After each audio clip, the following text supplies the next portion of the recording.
Susanna. I'll be with you in a moment. 9,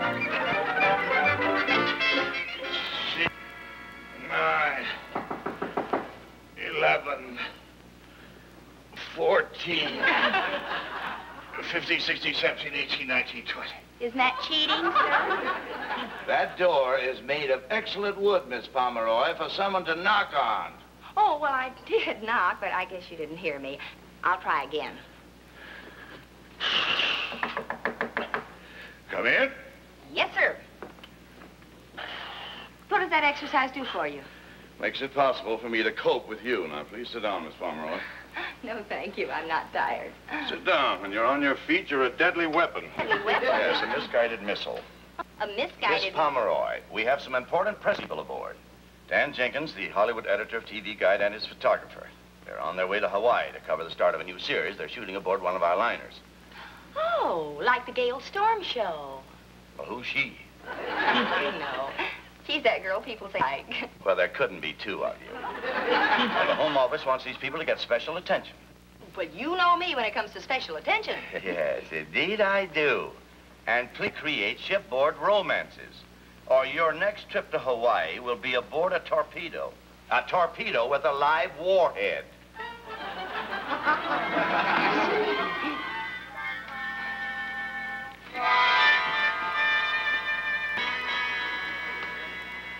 I know you write the stuff, Mr. Jenkins, but do they make you read it, too? I'm my own most constant reader.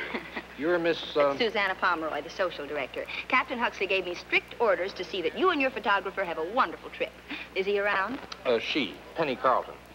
Over there, indulging in her favorite hobby, men. Just one more, Mr. Rollins. This time, smile like you're reading something hilariously funny. Who is he? Rock Rollins. He's going to star in the television series we're covering. Your type? Why don't we sit down and you worm the information out of me? All right. If you believe that a woman as attractive as Penny would have trouble landing a man? Why is that? Oh, that is a deep, dark secret I promise never to tell. That's the only kind of secret that interests me. Tell me. Never. Might cost me my job. Hi, boss. Oh, Penny Carlton, Susanna Pomeroy, social director. How do you do? Hello. I understand we have the same hobby. Oh, photography? No, finding a man. One that's interested in marriage, that is. Oh, I found one who interests me, but I haven't met him yet. Well, you're holding out on me. He's right here on the Ocean Queen. Oh, well, you're in luck. Among my unofficial duties, well, one that Captain Huxley frowns on, is fostering shipboard romances. Describe him to me. Well, he's quite distinguished looking. Somewhat older than I am, but I like that in a man. You know, more maturity, more understanding. There he is now. Captain Huxley? Don't tell me he's married. Oh, on the contrary, he's president of the I was, am, and always will be a bachelor club. Every man's a bachelor until he gets married. And remember, single men make the best husbands. Just introduce me and let me carry on from there. Somebody must have told you I never pass up a chance to get into trouble. Well, you two just relax while I go and plan my battle campaign.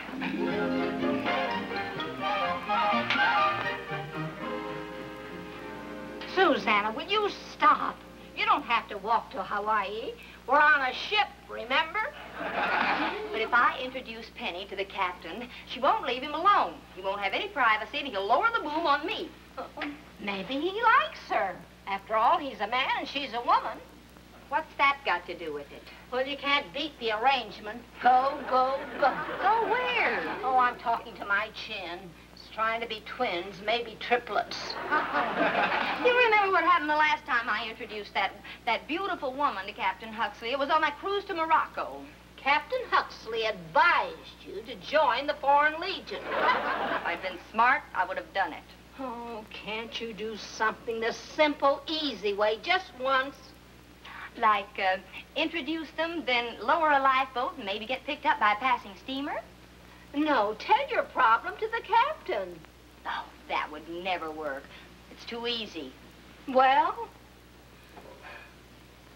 Well? If I confide in him, it would confuse him if nothing else. Go, go, go, go, go. I'm going. Now, what is all this nonsense? You're trying to prevent something from happening. What something, and to whom? Well, a charming, attractive woman has set her cap for you. Oh, Miss Pomeroy, this happens to every captain on every cruise. Must be something in the sea air. Oh, well, I'm sure it isn't the sea air in your case, sir. Well, you're delightful company, and you're... Intelligent. You're intelligent. Forthright. Forthright. Modest. Modest. Yes, and... well, I think that's enough character analysis. Now, just who is this woman who is yearning for me?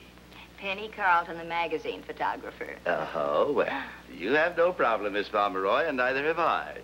I don't quite follow you, sir. Well, I'll confess a little something to you. As the years have gone by, Miss Pomeroy, I've had my little romances. A few times I've even thought of marriage. But one thing always stopped me. What was that? That was my father's advice.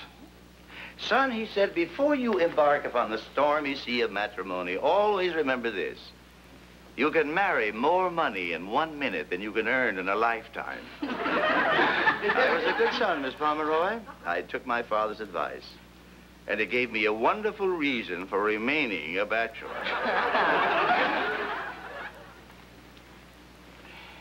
Then Miss Carlton doesn't stand a chance, sir? Not a chance, so you just discouraged the lady. It's a pity to see all those wonderful qualities of yours go unshared. Thank you, Miss Pomeroy.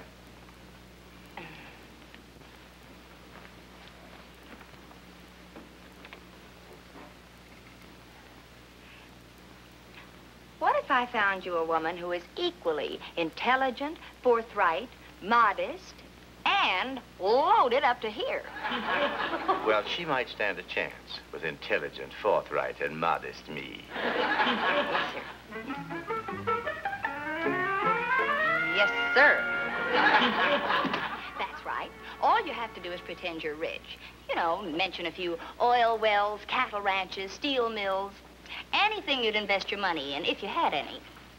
Well, let's see. I have about 5,000 shares of AT&T. And I don't know how much United States Steel. And then whatever's in different trust funds. Well, now, let's not overdo it. Hey, what about clothes? Clothes and jewels. Oh, well, I... Just nod.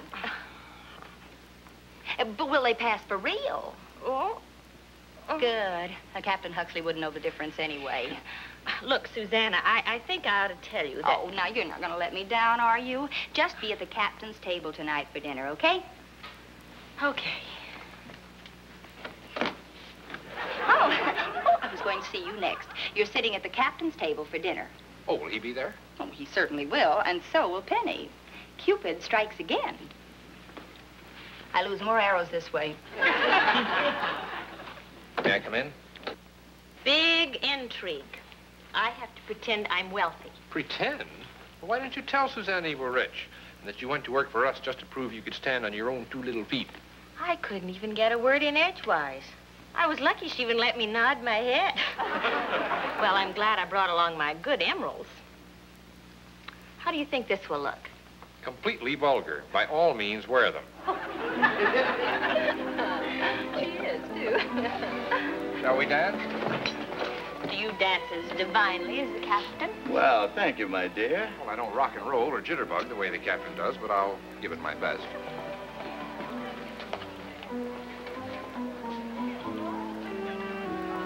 Well? She's charming. She's witty, she's attractive.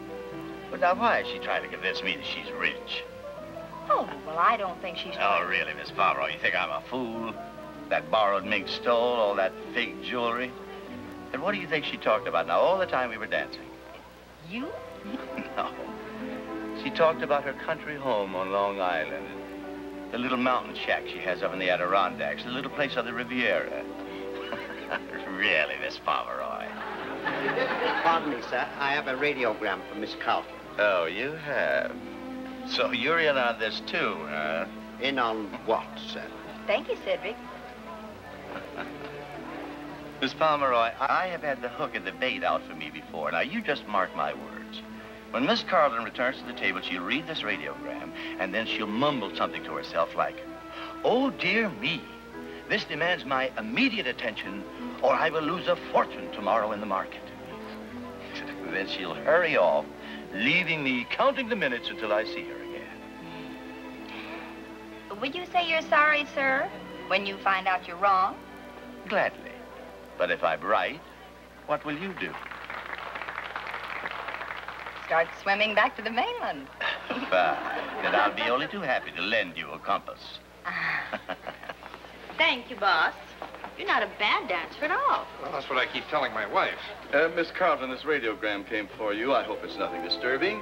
Oh, I'm sure it isn't. Will you excuse me?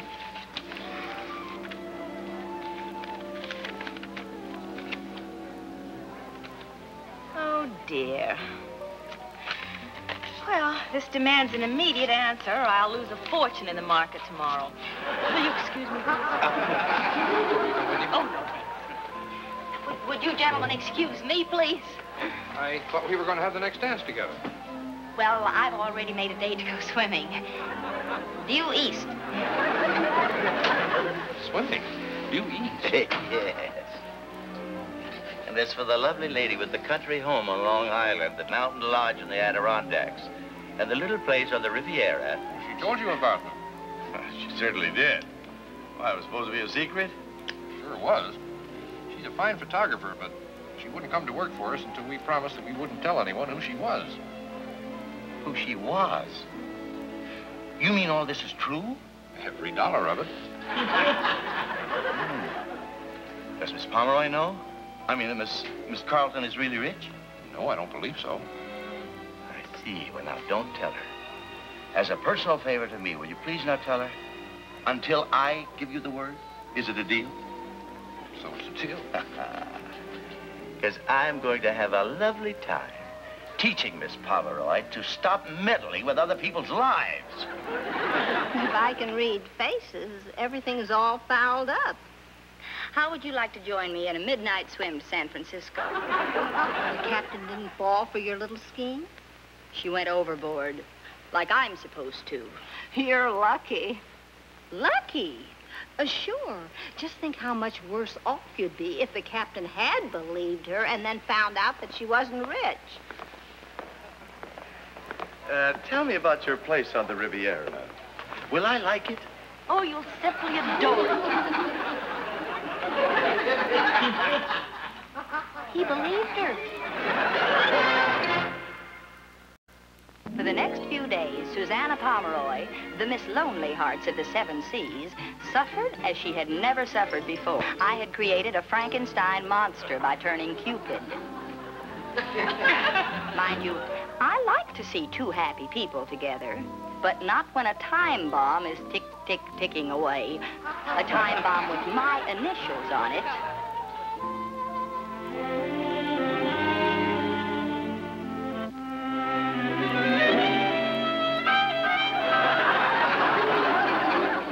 What will happen to me when Captain Huxley finds out she isn't a rich heiress, or even a poor one?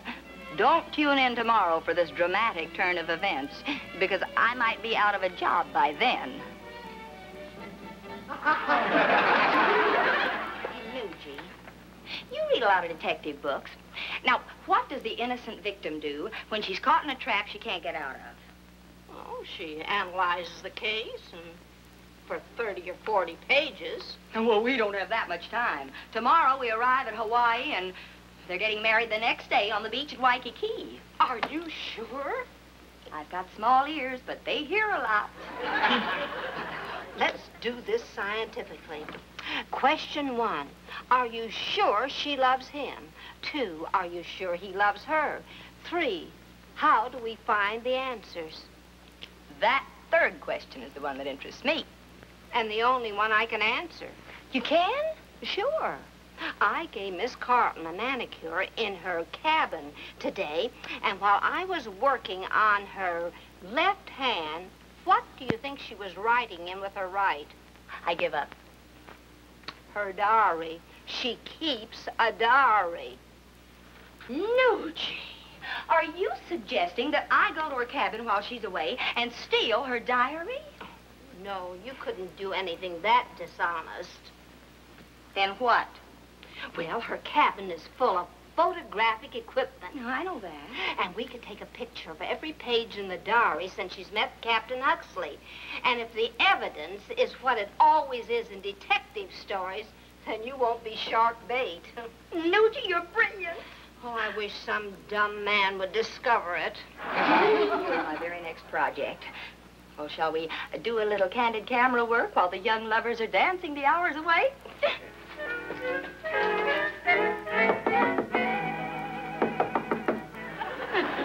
Stewardess says to make up your bed. Nobody home. I borrowed these from Cedric. Borrowed? Well, not exactly. He wasn't there when I took them, so I left him a note. Unsigned. You're a genius. You look for the diary, and I'll see if one of these cameras is loaded. Well, that's a good idea if you're going to take pictures. Hey, we're in love. I know how to work this. It develops pictures in 1 minute. This is too easy. Here it is. Oh, great. Turn to the entries for last week. My goodness me. Well, Don't read it. Get the picture.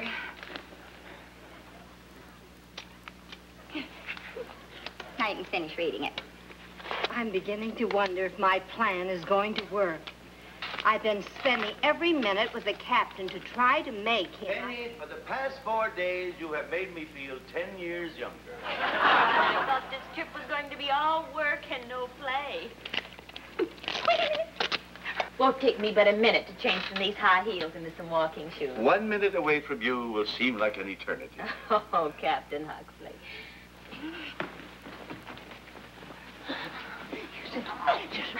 I don't understand why some other woman didn't capture you first.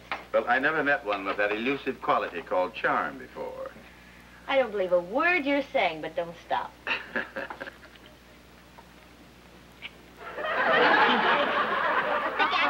mattresses. Changing mattresses at this hour? Captain's orders, sir. Oh. Hey, I'm the captain. Cedric, if you see a bed without a mattress, put this on it. Cedric, put that back this instant. Yes, sir.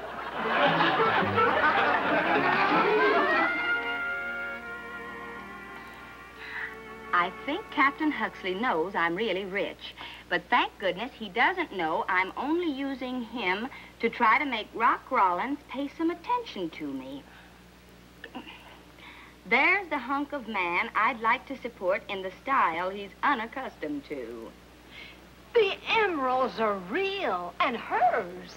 And it's really the Hollywood muscle man she's after. Nugie, aren't you glad you're not a woman? What? I mean, a woman in love. Oh, they use such devious methods to get the right man. What they should do is just walk up to him and say, "You're for me, on guard." Well, what's our next move? Moves. First, we've got to get Captain Huxley to jilt Penny so he doesn't know he's being jilted. Second, we've got to land Rock Rollins for Penny. And 3, we gotta stop looking for trouble. Well, at least until in the morning. Let's go to bed. I'll need a good night's rest if I'm going to have the strength to kill one romance and put over another.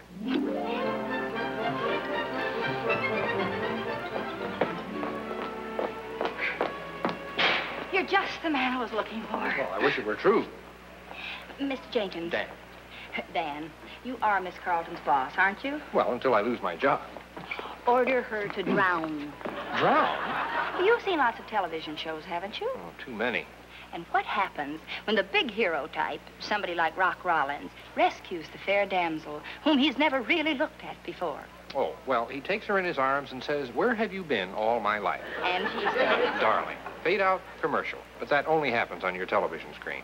well, if he knows the fair damsel whom he thought was only a photographer is really a super rich heiress, and don't tell me she isn't because I found out.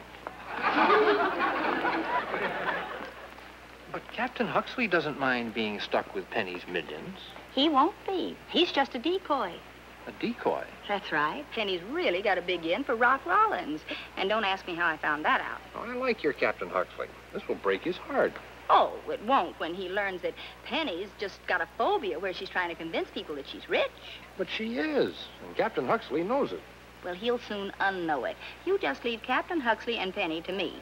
Your job is to tip off Rock that Penny is crazy about him and can keep him in sports cars and cashmere jackets for the rest of his life. Well, like they say in the movies, what a story this will make. I can see the headlines now. TV guide photographer covers own wedding. Well, what time is the drowning? Well, let's see. A telephone call to the mainland and a radiogram to you that I sneak a copy of to the captain. Schedule the rescue for 2:30. The sun should be just right for pictures then. Well, I will accidentally have my camera there.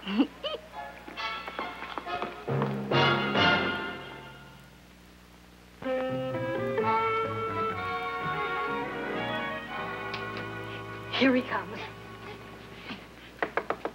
No, Susanna, no. You can't do this to Captain Huxley. Captain Huxley? Yes, Miss Pomeroy? You can't do it. You'll break Captain Huxley's heart. It's better than he knows now. Time wounds, all heals. The phrase is, time heals all wounds. Now, what is this about breaking my heart? Captain Huxley, I thought you were in there. Well, I'm not. And I'm not staying here to be a party of this. Don't do it, Susanna. Don't do what? Don't let you read this radiogram for Mr. Jenkins. What do you mean, reading mail addressed to somebody else? Well, sir, I just happened to be in the radio room when this arrived, and when I just happened to read what it says, I thought you should read it first. Certainly not. I do not read mail addressed to other people. Excuse me.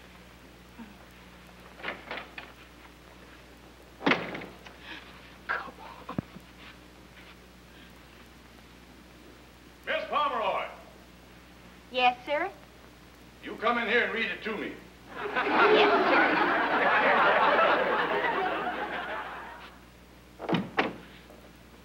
What a master of human psychology. How can I tell her I was fascinated with her stocks and bonds? I'll feel like a cad. You saw how crazy she was about me. Oh, I saw. Help! Help! I can't swim!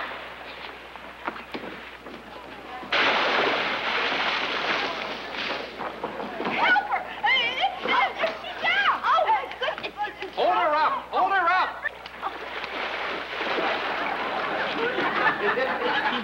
She's all right. What happened? She was taking my picture, and she stepped back into the pool. Funny, I never realized she was so attractive before. Look up here, Rock.